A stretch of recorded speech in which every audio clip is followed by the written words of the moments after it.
Hello, I'm Erin Glover with Glover Nursery, and with me is Erica from Glover Nursery. welcome back to Glover Nursery 101. The weather here in West Jordan is incredibly windy, which is why we are recording inside today. If we were outside, you probably wouldn't see us because we'd be blowing away like the Wicked Witch of the East, West, East, both. Anyway, quote from Wizard of Oz movie. Anyway, so we're going to talk about some stuff you can be doing in March. And just a quick recap from February, I believe Erica and Regan spoke about spraying fruit trees with the copper spray and pruning fruit trees. I was not in that class. Ad nauseum. We talked about pruning fruit trees. But that's the best time to do it. So talked a little bit about horticulture and dormant oil, a little bit, but it was still a little early. Yeah, horticultural oil, dormant oil, which we actually were going to talk about today a little bit. So if you haven't sprayed your fruit trees yet, this would be the last time to. Like, you're pushing it. Yeah, we're coming up on the deadline. Deadline being, at least on fruit trees, there's a certain stage of bud swell, and after that point, you can harm the flowers and not only reduce the fruit yield on the tree, but also reduce the available pollen and things like that. So USU has a lot of information available on their websites, their extension website, about which fruit trees have which stage. That is the last stage that you can spray oil. But it is highly effective at taking care of dormant insects that might be overwintering next to those buds. So if you only do one thing, that is the best thing to do. It's the most bang for your buck in terms of spraying your fruit trees. I am going to let you continue from here since we kind of already touched on fruit trees with pruning and spraying. So just to add to the oil, there is a difference between dormant oil and horticultural oil, and it's the type of refining that is done in producing the oils. So a horticultural oil is a little bit more refined. Dormant oil tends to be more crude, and it changes when, like, the temperatures at which you can apply those different oils. So regardless of which one you're using, make sure you read the label and that you pay attention that our ambient air temperatures are not exceeding whatever is on that particular label, because you can risk doing damage to the tree if it's too hot. And then just kind of circling back to February with the pruning,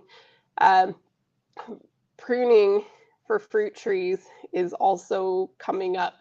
You want to do the majority of your fruit tree pruning before the trees fully awaken. So like right when you start to see them come awake for the season would be the latest that you want to do any significant pruning. Right now, in the early to mid part of March would be a good time to do it if you haven't done it, but watch and try not to do it too late in the season too. And that can change the number of fruit you have on your trees. So it is kind of important. Could you clarify what waking up looks like? Yeah, really it's the dormant buds on the branches tend to have a brown or a tan or even sometimes gray or black sort of covering on them. And when you see them start to get thicker, that's a process called swelling. So those buds will engorge with water and other kinds of things as the flower develops inside the bud. The petals are getting ready to push open. You'll also see on leaf buds rather than flowers, that they start to show a hint of a green color. The reference that I was giving to the USU Extension website has photos of these different stages, so you can use those and compare them to your tree, because if you're in one part of this valley, your tree might wake up a week sooner than if you're in a different part of the valley. So the exact spray schedule can change even within a close proximity, and also with like sun exposure. You know, if your tree is on the south side of the house, it might wake up sooner than if it's on the north side of the house.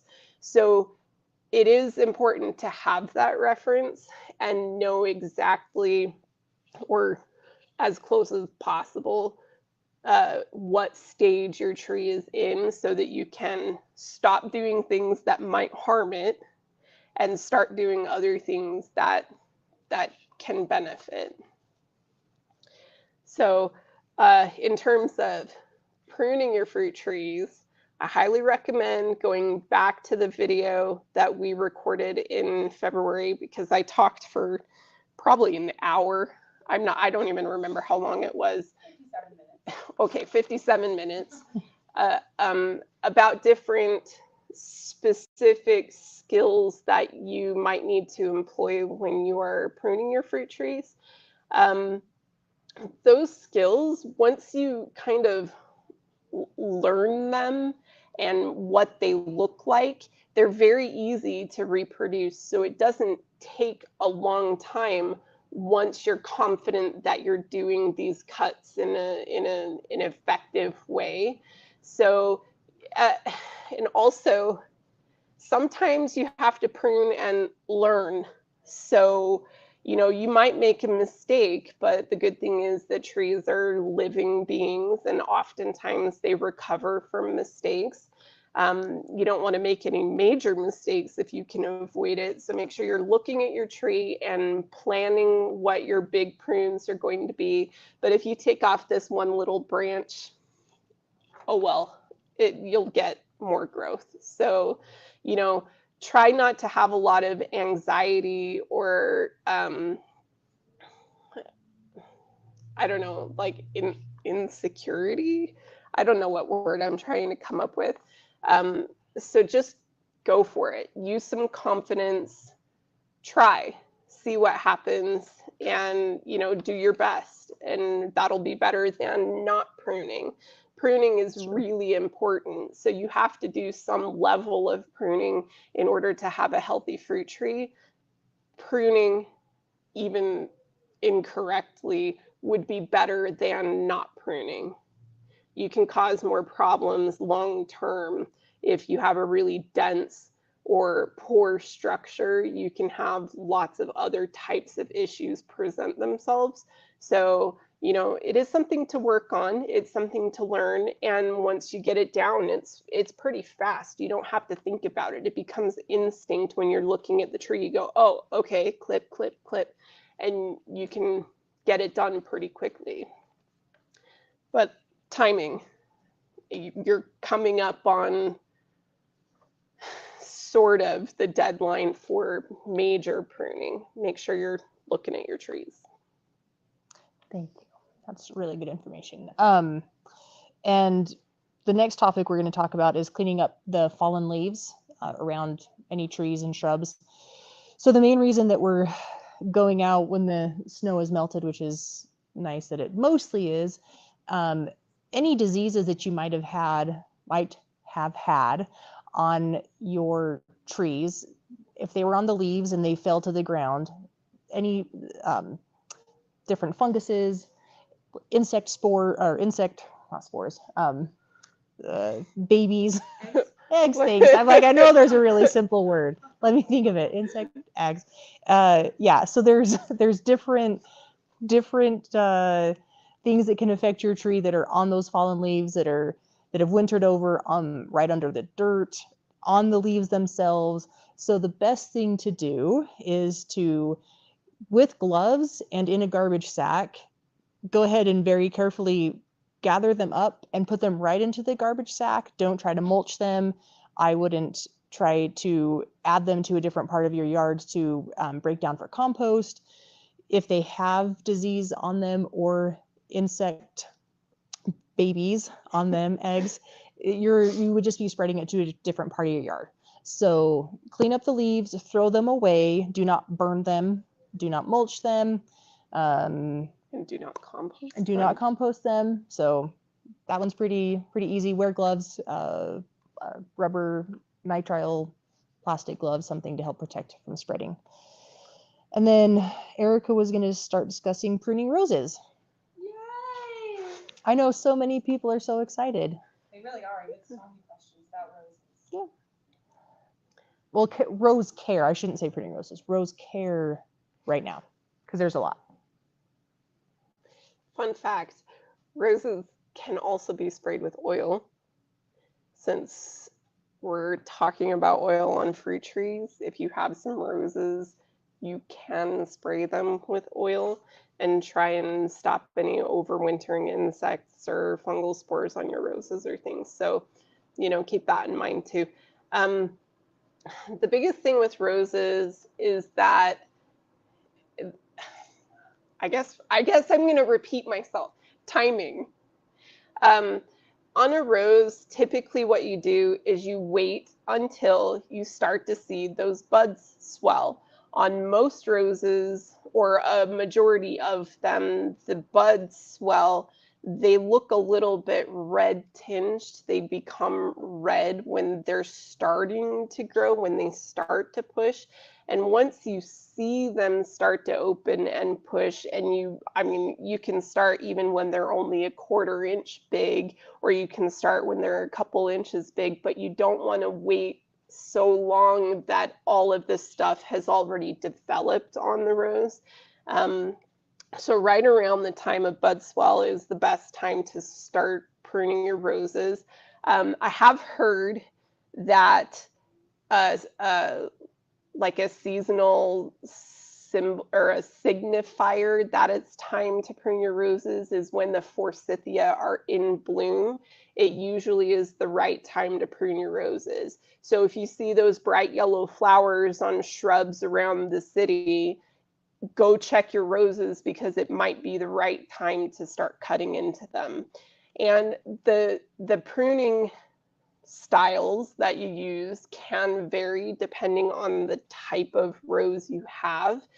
And there are some roses that are more like shrub roses or ground cover roses, landscape roses, those kinds of phrases.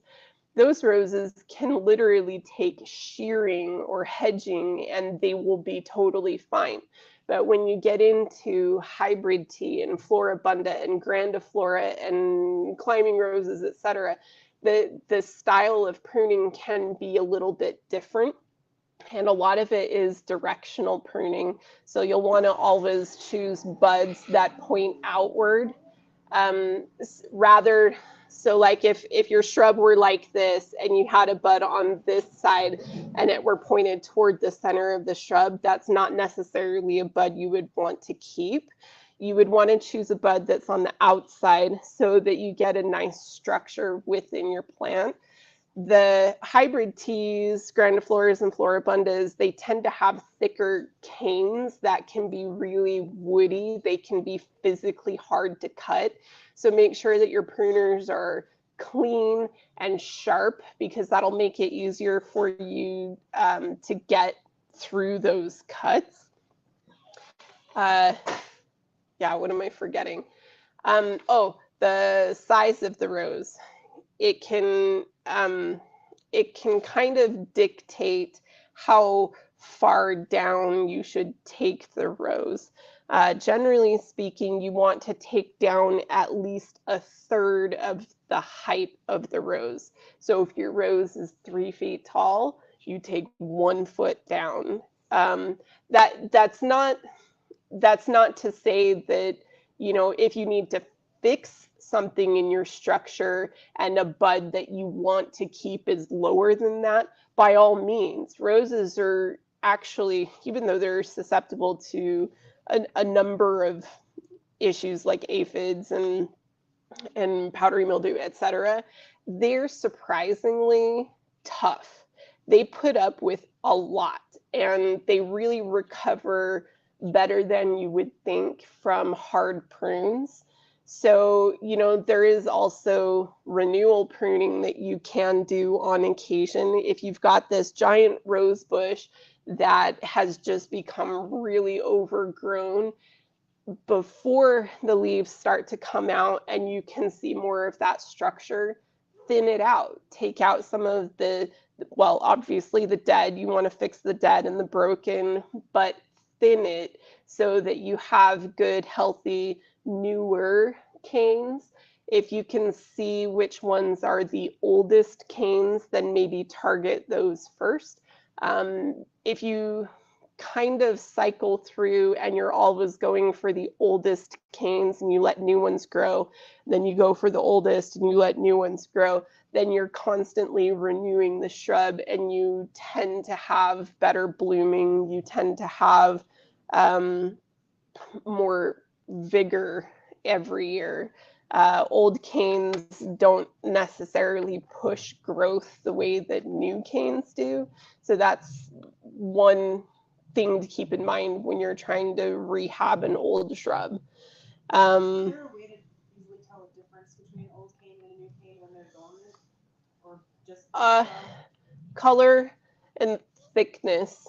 I mean, if you have a hybrid tea or landscape rose, sometimes those canes can be like even an inch or an inch and a half in diameter. That's a pretty significantly old cane. A newer one would be probably about the thickness of a pencil or thinner. You know, sometimes the miniature roses or the shrub roses or things, they never develop those giant thick canes that some of the other kinds of roses do. So something that's a little thinner would be newer, thicker would be older. I guess that's kind of a, I guess I would hope that's, yeah. rule of thumb. Yeah. Rule of thumb, sure. It's a generally accepted Now, ideal. another thing that you want to do while you are pruning your roses is if there are any leaves, and actually the whole set of 5 leaflets is considered a leaf. The combination of all 5 is 1 leaf. If there are any left from last season that are still stuck on the rose shrub, clean those off while you're going. That kind of goes back to what Erin was just saying about removing detritus, debris around your shrubs and trying to make sure to give them a nice, clean, fresh start to the season. So make sure you're cleaning off old leaves. And then for, we'll say chemicals, but that includes fertilizing. Spring would be the right time to apply at least your first dose of a systemic fungicide and insecticide to help prevent some of the issues that roses typically have. So right as they're waking up is when they are pulling the hardest from their roots. So if whatever you're applying is applied as a drench, right about that same time that you're out there cutting your roses would be the right time to pour that drench around them. There are several different products that even we sell here for rose care. So come in and talk to us and we can kind of help you decide which one is going to be right for your roses. Some of those also have a fertilizer in them, so they're a combination, but you can fertilize separately. And if you look at any fertilizer bag and they have 3 big numbers on them, they're always in the same order: nitrogen, phosphorus, and potassium.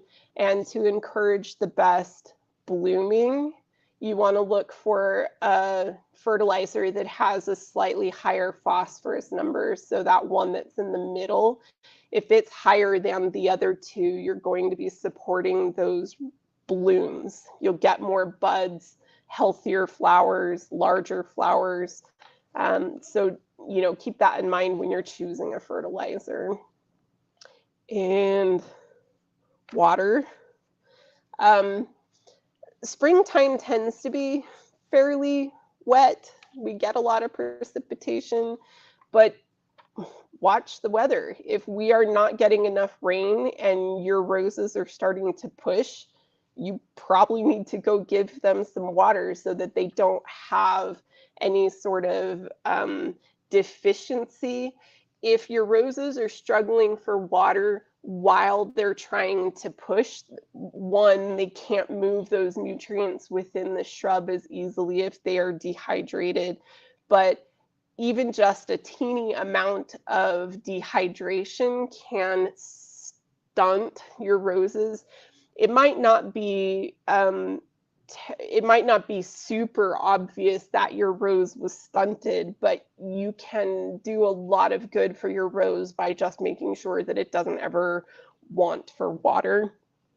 And that doesn't mean overwater. You can cause equally as many problems by overwatering as you can underwatering. And then make sure that you do have a good layer of mulch around your roses, and that the mulch is not volcanoed up against the main sort of crown. You might have several canes come out at the same place, or you might even just have one. If your graft seems to be really high, you might just have one at ground level and then it splits. But make sure that the mulch isn't piled up against. Take a couple fingers and clear it out around, but having that mulch outside over the top of the roots can really help with that water retention. You might as well make use of the rain that we receive by having mulch down to help retain it in the soil underneath. So when in doubt, if you don't know if your soil is dry or not, dig down. Yeah, dig. If you're not sure, dig down, but not just 1 or 2 inches. You want to dig down a good 6 to 8 inches if you can, because that's where the vast majority of your root ball is going to be, and that's what you want to make sure is maintaining a moist level, not dry or wet, actually. So yeah, not just the top couple inches. The top couple inches can be completely misleading depending on your soil type. If you have a lot of clay, the surface can look like it is the middle of the salt flats, but underneath it could be sopping wet. And so what Erin was saying, you've got to dig down and see how it is at that root level. Yeah, not if your main trunk is right here for any plants. This is not just specific to roses, but if you have your trunk or grouping of trunks, you don't want to dig out right here where your main root ball is. You want to go kind of where the crown of the shrub or tree is and dig down. It's kind of a generalized acceptance that the roots will be out there, but like it's not the main root ball. Yeah, drip line. So that's where you would want to dig. And if it's a newly planted plant that you planted last year, you should have a fairly good idea what size pot you planted, so you'll stay within or stay just outside of that pot size, so you don't ruin any new root growth that has happened since you've planted. So speaking of needing to do systemic insecticides, I'm going to show you an example as to a product we carry that would be great to use right now. This is the Monterey once a year insect control. It is a soil drench. So that means that you mix this with water per the label instructions for the type of plant that you have, and you pour it around the root ball. And the roots, since, as Erica was saying, are starting to really awaken and increase the volume of water, nutrients, and other things in the soil, this is a great time of year to apply this product. There are other brands. This is just the one I grabbed off of our shelf. The one thing to point out with reading the labels, and this one in particular, you do not want to use this on lindens or any other Tilia species. So you can use this on specific fruits and nuts that are listed on the directions, but if you're going to do a systemic insecticide, and now would be one of the 2 best times to do it, please check your label of the product that you buy to make sure that you're not going to apply it to a plant that they don't want it applied to, and that you applied it at the correct rate, because there are incorrect rates. I do personally use that every year. I apply mine in the fall personally. But this is another great time to do it. It's probably the better time between the two. Really simple, easy to do, very much worth it. And I also use it. I use it on my beech trees. I have some birch trees also that I use it on.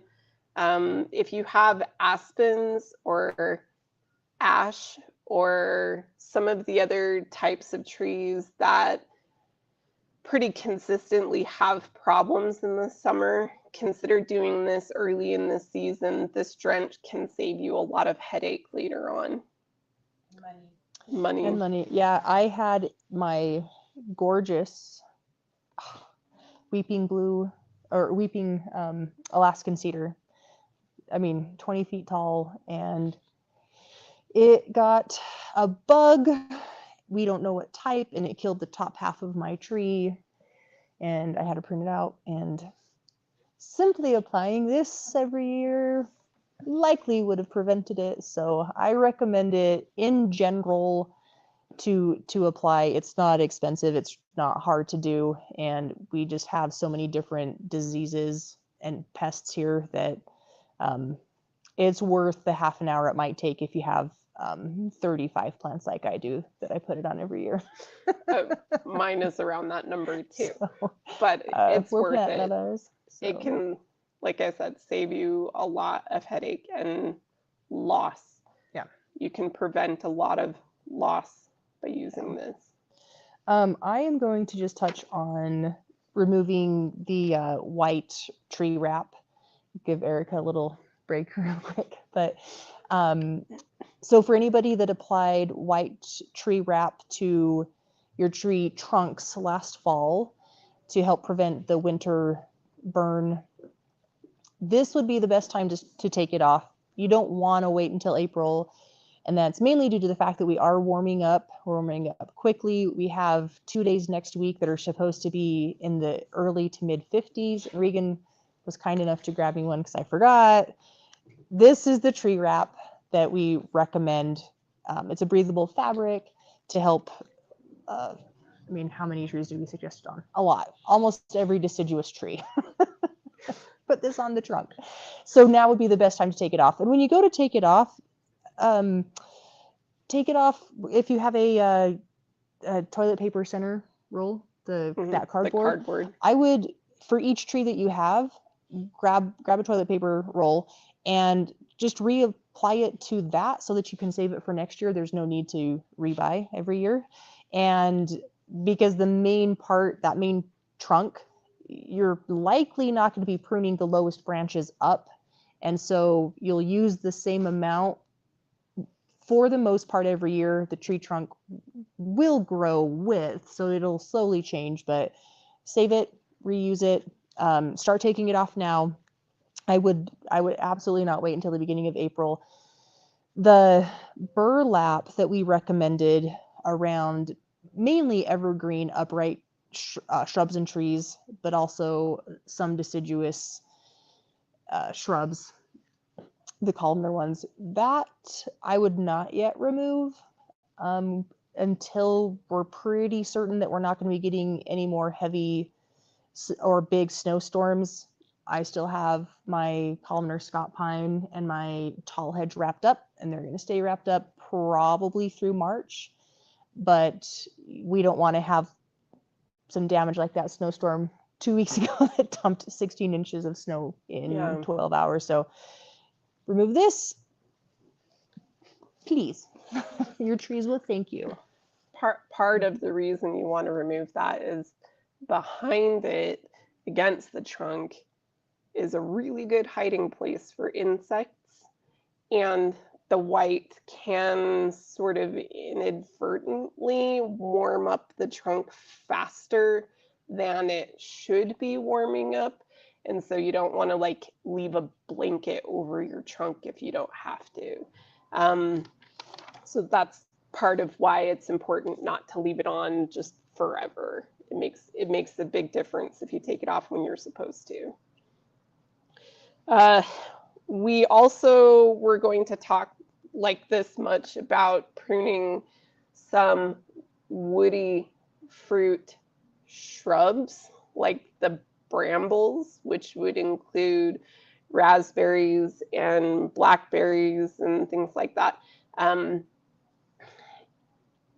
Which canes you prune can change whether or not you're going to get fruit. Some raspberries are what are called Primocane and some are Floricane, and that means that they either fruit on last year's canes or they fruit on this year's canes. So like if you have a brand new teeny little cane starting, if that one gives you fruit this year, then you're on Floricane. If you have an older, I hope I'm saying that right. Now I'm going to have to double check myself, make sure that I'm saying the right ones. But anyway, Primocane would be the older one.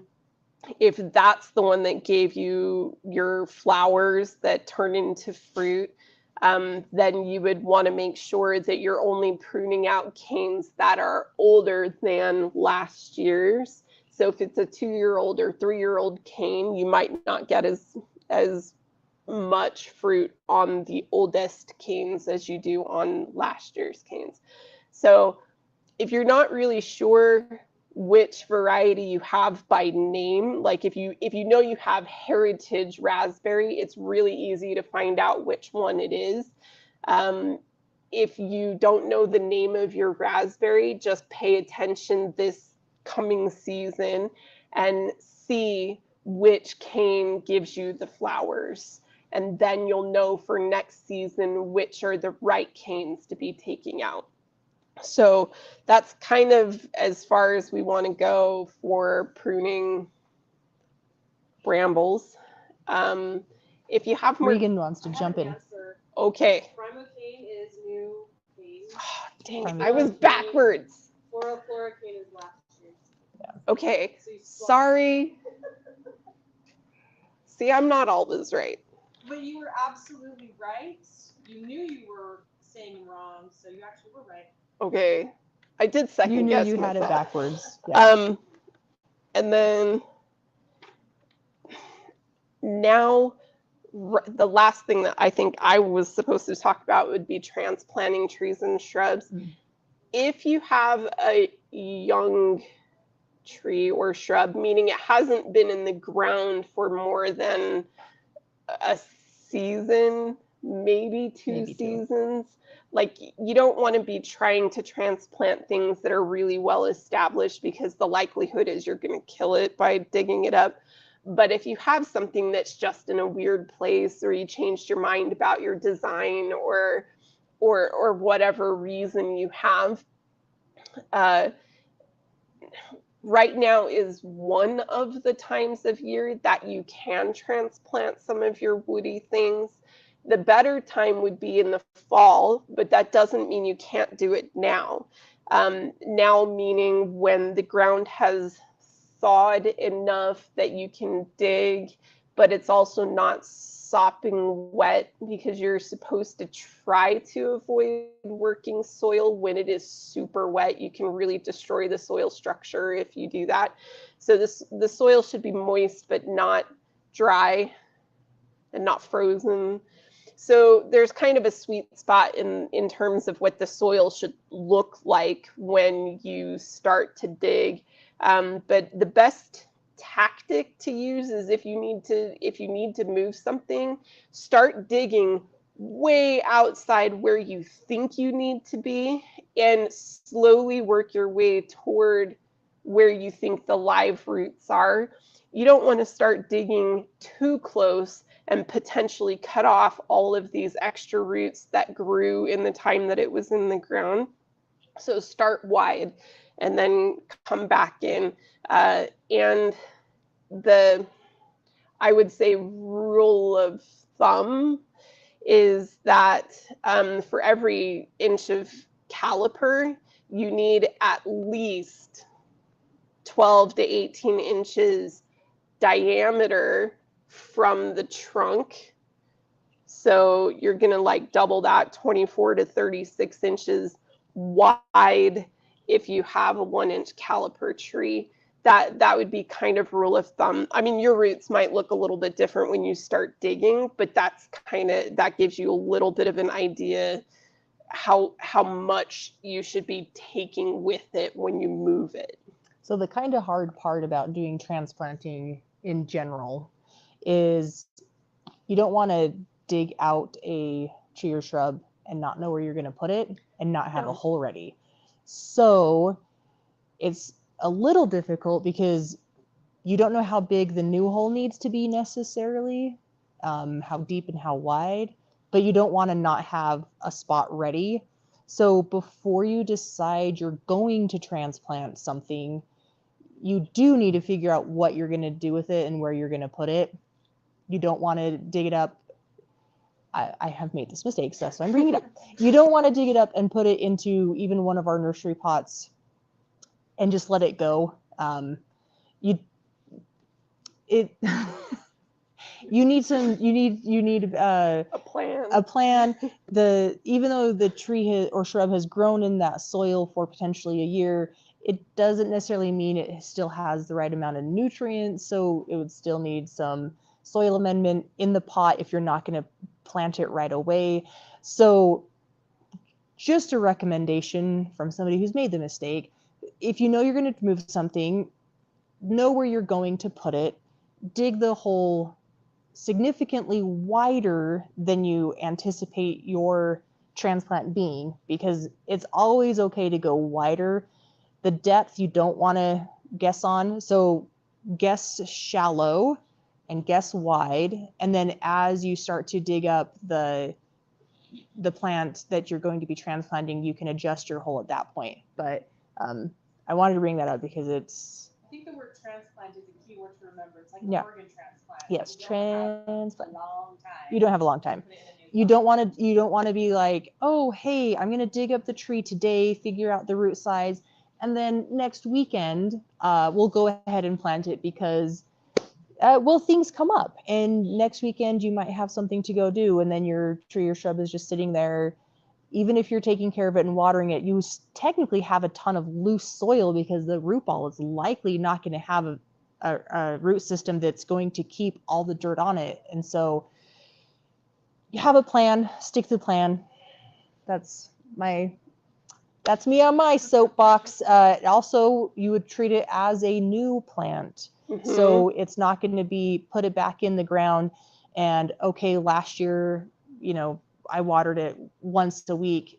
It's going to be treated like a newly installed plant. You're going to want to water it like it's a newly installed plant because at some point you have broken some root structure. You've lost some roots somewhere. The little feeder roots especially are the ones that you likely won't see the most of. So treat it like a brand new planting. Root starter is always a great idea.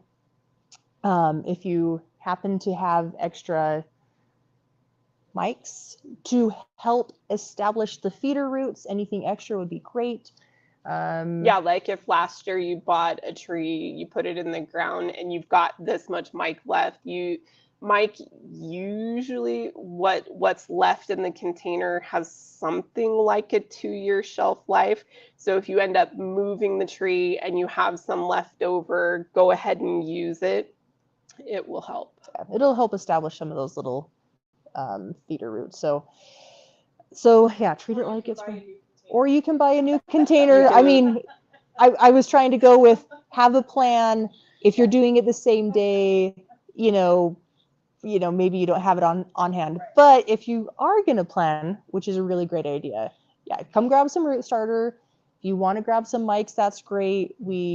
For people who don't know, it's a beneficial fungus that helps create more mycorrhiza in the soil, which are the little feeder roots. It helps to take up nutrients and water, and highly recommend it for transplanting. And transplanting includes a tree that you've already had in your yard and moving, or something you buy from the nursery and now you're putting in your yard. Technically, they're both transplanting. So, and then you would also fertilize like it's a new plant. So Yes. not, you wouldn't do anything, and it depends, because some things you don't want to use too much of a fertilizer. So Yeah, so Erin mentioned the root starter. We sell a root starter that's called Root Stimulator, right? Oh my yes, gosh, root I'm no, it's having root- a day.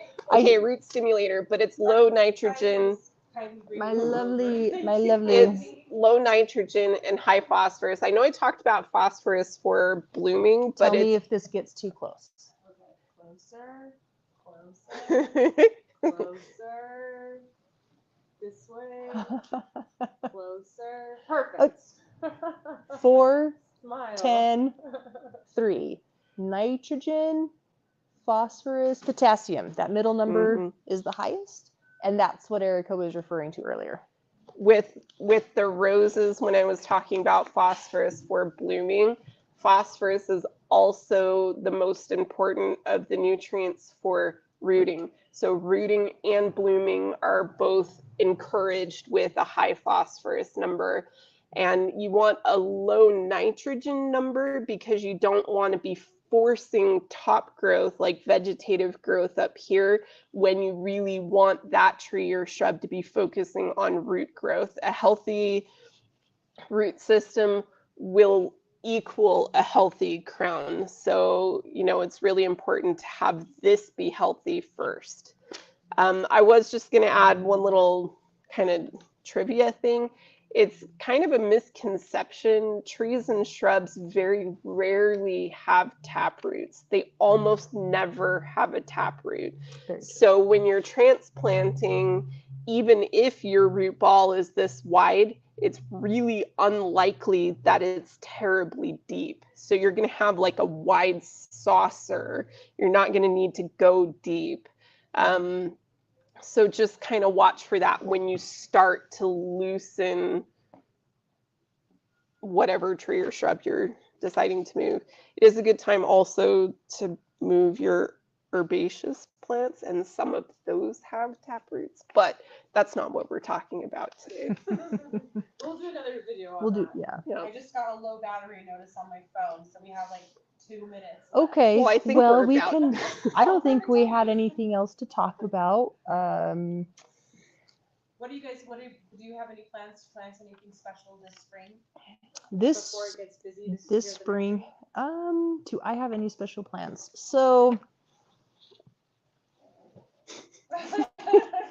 well, actually, I will admit, I'm kind of starting to fall in love with hellebore, and there was this person and this little girl who discussed this on.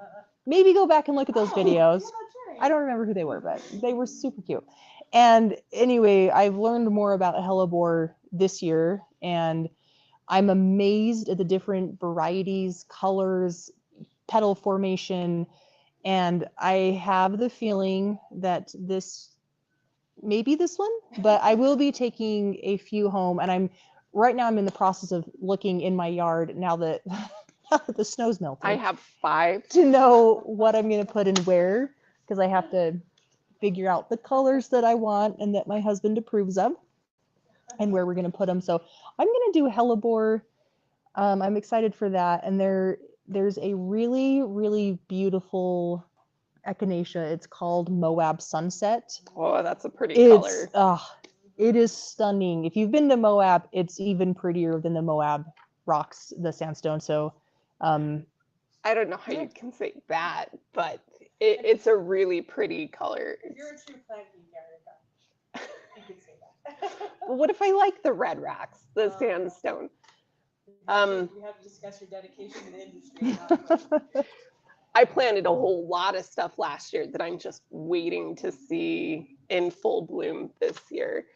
Trees, shrubs, everything. So I already did the work, and now I'm gonna get to see everything come out. I did just remember that one of our home tasks is to redo the last part of our front yard, and so I do, just since you asked, we are going to be doing the last little section in front of our house, and my dream shrub is a, I can never say it right, Dobbs frosted juniper on standard to put in the center. It has a gold tinged new growth, and it's more of a silvery green. Am I saying that right? Am I describing Yeah, it? it's not like a blue juniper. Yeah, it's it's like not- a green juniper, but with yellow new growth. Yeah, it's They're gorgeous. stunning. Yeah, so They're really pretty. that's my goal, to get that put in, and I need to find some really nice perennials and shrubs that'll go around it. So we've received how many trucks so far Oh this my week? gosh. 4. So we're receiving trucks like crazy, and so I'm really excited to see all this new product out there so that I can bring my husband in and tour him around with all of these fantastic new plants with what we're gonna do. So that's my plant goal for this spring. Cool. And it is early in the season, but we have a huge selection of trees and shrubs that are in stock right now. So if you are looking for something to, get started in your yard, come visit, because we have a lot more than you would think we have at this time of year. And we're anticipating, I think we were told, about 4 trucks next week. So it's coming in. If you want it, we will have it soon. But I think that's everything. So nothing else to really go over. We appreciate everybody joining. See you in April. Thank you. See you tomorrow. Tomorrow? Yeah, Okay. everybody's coming All in right. tomorrow. Duh. Okay. Oh yeah, them, not me. Okay. Okay, bye.